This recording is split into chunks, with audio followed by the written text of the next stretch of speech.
রাজধানীর ৩ ক্যাম্পাসে শিবির ছাত্রদল সংঘর্ষে আহত বেশিরভাগই চিকিৎসা নিয়ে হাসপাতাল ছেড়েছেন।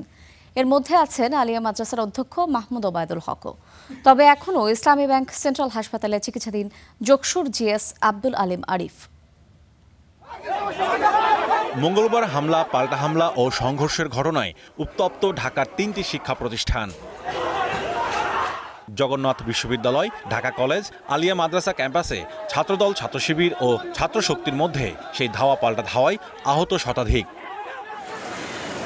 আহতরা চিকিৎসা নিয়েছেন ঢাকা মেডিকেল, ইসলামী ব্যাংক সেন্ট্রাল হাসপাতাল, মিডফোর্ড হাসপাতাল, ইবনে সিনা সহ রাজধানীর নানা হাসপাতালে। তবে তাদের বেশিরভাগই প্রাথমিক চিকিৎসা শেষে বাড়ি ফিরেছেন।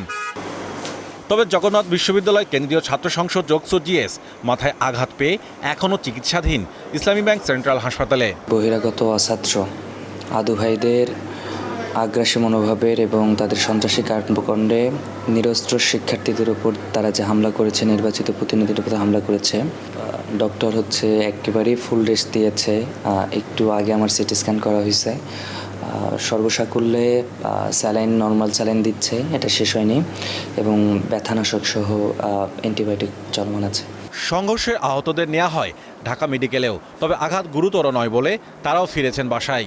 আমরা দেখেছি যে ইসলামী ছাত্র শিবিরের নিউ মার্কেট থানার যে সভাপতি, সে ফোন রেকর্ড করে আমাদের কলেজ ছাত্র দলের যে সদস্য সচিব মিল্লাদকে হুমকি দিচ্ছে যে ক্যাম্পাসে সে আসলে হাত পা ভেঙে ফেলবে। আমরা তাদের খোঁজখবর নিচ্ছি, চিকিৎসা সার্বিক ব্যবস্থা নিচ্ছি। শুধুমাত্র ছাত্রদল না, ছাত্রদলের বাইরেও যারা আহত হয়েছেন, এটির জন্য কারা অ্যাকচুয়ালি দায়ী, কারা এই ঘটনার সূত্রপাত ঘটিয়েছেন, এটিকেও আমরা ফাইন্ড আউট করার চেষ্টা করছি।